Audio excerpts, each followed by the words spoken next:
Bem-vindos à unidade 3 de Homilética 1. Na unidade anterior, nós falamos a respeito do texto bíblico, sob o enfoque exegético e interpretativo. Nessa nova unidade, nós falaremos a respeito da estrutura do sermão. Mas antes, a título de introdução, eu gostaria de falar um pouco acerca dos requisitos essenciais a uma pregação eficaz. O que o pregador precisa para ser eficiente ao pregar? Acompanhe comigo. Dote natural. O pregador eficiente precisa possuir algumas habilidades, o que nós vamos chamar de dotes naturais, como clareza de raciocínio, fluência, boa dicção, sensibilidade. É claro que nem todos os pregadores possuem equilibradamente todas essas habilidades, mas ele precisa buscar aprimorá-las, desenvolvê-las. Precisamos entender que quem nos chamou foi o Senhor e somos capacitados por Ele para essa tarefa de pregar. Portanto, na confiança de que Deus nos capacita, devemos buscar sempre aprimorar essas habilidades para sermos o melhor possível para a tarefa, a maravilhosa e sublime tarefa de pregar o Evangelho. Cada um na sua característica, como é, da maneira que é, com as suas peculiaridades, com a sua identidade, mas devemos sempre buscar aprimorar. Vemos também, para uma pregação eficiente, que o pregador deve ter uma cultura geral. O ministério da palavra é um ministério de erudição. O homem sem conhecimento, ele é desqualificado para essa tarefa. O pregador deve estar atualizado com os acontecimentos ao seu redor e do cotidiano. Por isso, ele deve ter o hábito da leitura de jornais, de revistas. Além da leitura de periódicos, o pregador também deve amar a leitura do estudo como um todo, não apenas de livros teológicos, de livros devocionais, mas também de outras áreas do conhecimento, como filosofia, sociologia, história, psicologia. Todas essas áreas são extremamente importantes para fundamentar o caráter do pregador, o seu conhecimento, o seu cabedal de conhecimento, para que ele possa trazer mensagens que atendam às necessidades da sua igreja e dos seus ouvintes. É necessário que o pregador goste de ler. Vamos também outro requisito essencial para a pregação eficiente, a habilidade. A pregação é uma arte. Como toda arte ou qualquer arte, a prática aperfeiçoa. Eu costumo dizer aos meus alunos, principalmente no curso presencial, que existem 3 formas de se aprender a pregar. A primeira delas é estudando, é lendo, assistindo aulas a respeito de pregação e de homilética. Outra é ouvindo bons pregadores, de preferência pregadores expositivos. E a terceira é praticando. Não há como desenvolver a habilidade da pregação sem praticar. Outro requisito essencial à pregação, a piedade. Não se requer do pregador tão somente dons naturais, habilidade, cultura geral, mas principalmente piedade. E quando falamos sobre piedade, estamos tratando a respeito de uma vida devocional, de uma vida de oração, de uma vida que é dada ao estudo das Escrituras, alicerçada na sã doutrina. Os efeitos da mensagem precisam ser sentidos primeiro no coração do pregador. A técnica jamais pode ofuscar a vida piedosa e a vida devocional do pregador. Vamos falar um pouco acerca das características básicas de uma estrutura?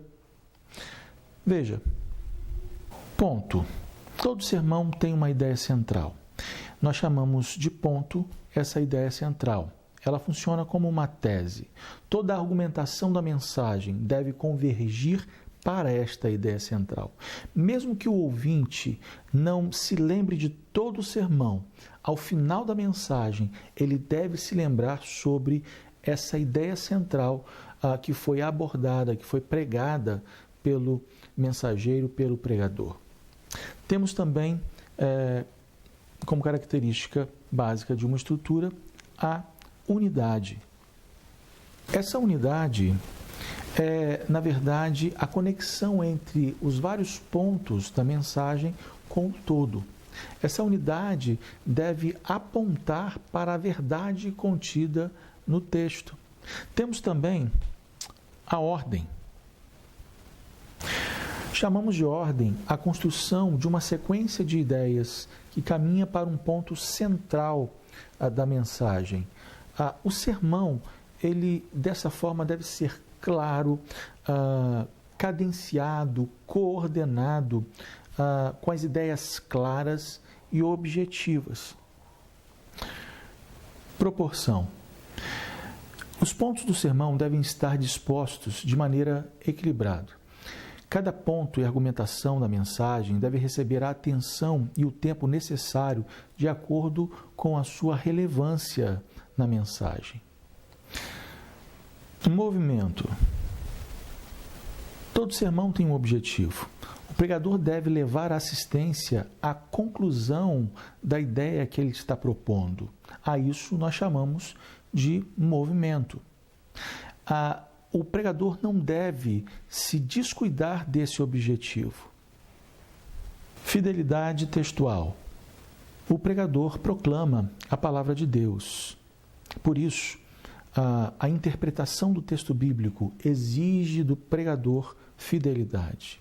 Interpretar com cuidado e fazer uma exegese clara, uma exegese bem feita, considerando o seu contexto histórico e gramatical. Isso é muito importante. Elemento didático.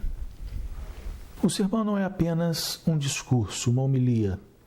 Ele também tem um elemento didático. A pregação é ensino.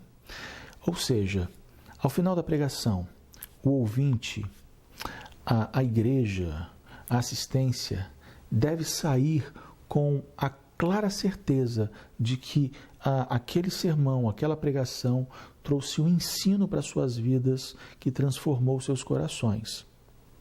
Nós encerramos aqui, então, as características básicas de uma estrutura. E vamos falar agora um pouco a respeito das partes constitutivas do sermão. Nós vamos falar de uma maneira superficial nessa unidade 3 de Homilética 1, pois nós vamos falar bem detalhadamente de cada uma das partes constitutivas do sermão em Homilética 2. Aguardem. Veja, introdução ou exórdio. Como o próprio nome diz, introdução ou exórdio, o nome técnico, é aquela parte do sermão em que o pregador vai introduzir o assunto que será abordado na mensagem. Preste atenção. É de extrema importância uma boa elaboração da introdução, pois é neste momento que o pregador deve buscar conquistar a atenção e o interesse dos seus ouvintes. Então, uma boa introdução, uma introdução bem elaborada, criativa, ela chama a atenção, ela cativa a atenção dos ouvintes de maneira a facilitar o desenvolvimento da mensagem. Tema ou proposição. A proposição nada mais é do que aquilo que o pregador está propondo compartilhar, meditar com a sua assistência. Ela também é conhecida como tese. Deve ser anunciada, apresentada em forma de uma oração declarativa. Algo como, nesta noite, nesta manhã, nós iremos compartilhar acerca de, aí então, o pregador anuncia, geralmente algo relacionado ao título da sua mensagem. Eu gosto muito de colocar a proposição no final da introdução, como se fosse uma apêndice. Ao final da introdução, daquela parte em que o pregador busca cativar, trazer a atenção do seu ouvinte, no final dessa introdução, entra ali então a proposição. Geralmente, primeiro uma frase, que nós chamamos de oração interrogativa, uma frase interrogativa, e logo depois a oração proposicional, que é essa oração declarativa da qual nós falamos anteriormente. Nós vamos falar um pouco mais detalhadamente em Homilética 2. Narração ou explicação. A narração é exatamente o que a palavra diz. É uma narrativa. Depois que o pregador lê a passagem bíblica, ele então faz a narração. Essa narração traz algumas informações que geralmente o texto cru, lido, não traz. Algo do contexto histórico, Jesus estava saindo de determinado lugar e indo para determinado lugar. Jesus poderia ter passado por um outro caminho, mas passou por este motivo. Então, essa narrativa é a contação da história que foi pregada, agora de maneira narrada pelo pregador, trazendo algumas outras informações de cunho histórico, de cunho gramatical ou mesmo contextual. Argumentação, divisão ou demonstração. A argumentação é o corpo do sermão propriamente dito. É ali que tudo acontece, é ali que o ensino é trazido. Ali, nessa argumentação, estão as divisões ou os pontos do sermão. Ponto 1, ponto 2, ponto 3, divisão 1, divisão 2, divisão 3, subdivisões em cada divisão. Acalme-se. Parece um pouco difícil, um pouco complicado, mas como falei, nós vamos tratar bem pormenorizadamente acerca desses assuntos em Homilética 2. Mas é importante que você saiba que a argumentação é onde o pregador vai trazer o ensino do texto dividido nos seus pontos, argumentando, contextualizando, aplicando a mensagem propriamente dito.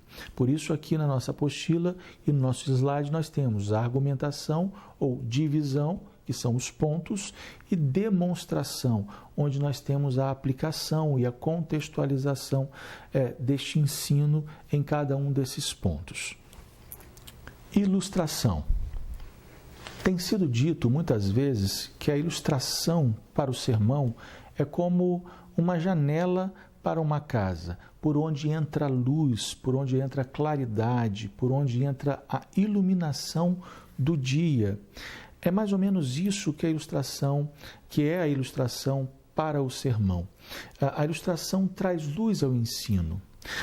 Perceba que Jesus utilizava muitas ilustrações nos seus ensinos e nas suas pregações, o que nós conhecemos como parábolas. A palavra parábola vem de parabole, que significa colocar ao lado de, ou seja, um exemplo. Jesus trazia o ensino e contava uma parábola para ilustrar este ensino. Geralmente, essa ilustração, essa parábola, era uma história contada dentro do contexto social que os seus ouvintes viviam naquela época. Então, a ilustração serve exatamente para isso. E desta forma, dentro do sermão, é aquela parte do sermão onde nós trazemos uma ilustração, nós trazemos um exemplo, nós lançamos luz com um exemplo ao ensino que está sendo proposto, que está sendo trazido naquele ponto, naquela divisão da mensagem. Isto é a ilustração. Conclusão ou peroração. Muitos pregadores se descuidam da conclusão, talvez por causa do horário, para o término da mensagem, se dedicaram muito a outras partes da mensagem, por isso precisam correr muito com a conclusão e fazem uma conclusão mal feita. Ou então levam a conclusão para a ideia de um apelo, como nós vemos muito nas mensagens bíblicas nas igrejas. Mas a conclusão não é um apêndice da mensagem bíblica, ou a conclusão não é uma parte em separado da mensagem bíblica que nós devemos deixar de lado, negligenciar. Ao contrário, a conclusão ou peroração tem uma importância fundamental, extrema na pregação, pois é nela que nós relembramos os ensinos que foram trazidos em cada um dos pontos do sermão, em cada uma das divisões do sermão. Nós, nas divisões, apresentamos o ensino, contextualizamos e aplicamos.